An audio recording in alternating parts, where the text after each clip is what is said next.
నరేంద్ర మోదీ కొన్ని దశాబ్దాలుగా దేశ రాజకీయాల్లో వినిపిస్తున్న పేరు. అయితే రాజకీయ నాయకులపై ఆరోపణలు కొత్తేమీ కాదు. చిన్న స్థాయి గల్లీ లీడర్ నుంచి ఢిల్లీ లీడర్ వరకు ఏదో ఒక సందర్భంలో వారిపై ఆరోపణలు వస్తూనే ఉంటాయి. ప్రధానమంత్రి నరేంద్ర మోదీపై కూడా ఎన్నో ఆరోపణలున్నాయి. అయితే అవి ప్రధాని పీఠం ఎక్కినప్పటి నుంచే కాకుండా అంతకు ముందు నుంచి కూడా ఉన్నాయి. ప్రధానిగా బాధ్యతలు చేపట్టక ముందు దాదాపు 13 ఏళ్లు గుజరాత్ ముఖ్యమంత్రిగా నరేంద్ర మోదీ పనిచేశారు. ఆ సమయంలో కూడా ప్రతిపక్షాలు ఆయనపై ఎన్నో ఆరోపణలు చేసేవి. దేశంలో లోక్సభ ఎన్నికలు జరుగుతున్న సందర్భంగా ప్రధానమంత్రి నరేంద్ర మోదీ చాలా ఇంటర్వ్యూలు ఇస్తున్నారు. తాజాగా ఇచ్చిన ఓ ఇంటర్వ్యూలో కీలక విషయాన్ని వెల్లడించారు.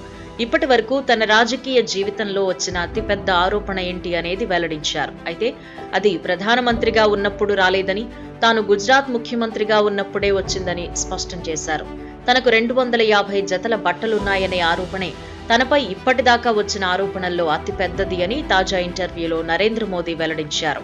ప్రపంచంలో ఏ దేశ ప్రధాని వేయని వెరైటీ డ్రెస్సులు వేసిన గ్లామరస్ ప్రధాని ఒక్క మోదీనే. ఒకటా రెండా, అన్ని భాషలు, సంస్కృతుల అందాలు, జీవన సందర్భాలకు అద్దం పట్టే ఇలాంటి ఎన్నెన్నో డ్రెస్సులు వేసి జనాన్ని అలరించారాయన. అయితే గుజరాత్ మాజీ ముఖ్యమంత్రి, కాంగ్రెస్ పార్టీ నేత అమర్ సింహ్ చౌదరి తనపై విమర్శలు చేస్తూ ఓ బహిరంగ సభలో ఈ ఆరోపణలు చేసినట్లు ప్రధాని మోదీ తెలిపారు. ఇక ఆరోపణలను తాను తిప్పికొట్టినట్లు చెప్పారు.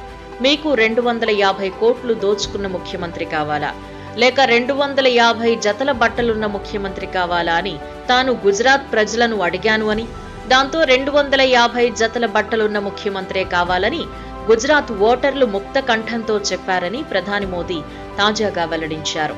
ఈ క్రమంలోనే తాను గుజరాత్ ముఖ్యమంత్రిగా ఉన్న సమయంలో జరిగిన సంఘటనను మోదీ గుర్తు చేసుకున్నారు. ఒక బహిరంగ సభలో అమర్ సింహ్ చౌదరి ఆరోపణలను తాను అంగీకరించాను అని, అయితే మాజీ ముఖ్యమంత్రి తన వద్దున్న దుస్తుల సంఖ్యను తప్పుగా అర్థం చేసుకున్నారు అని తెలిపారు. అదే రోజు తాను నిర్వహించిన బహిరంగ సభలో ఆ ఆరోపణలను స్వీకరించాను అని, అయితే ఆయన చెప్పిన 250 సంఖ్యలో 0 గాని 2 గాని తప్పు అని స్పష్టం చేశారు.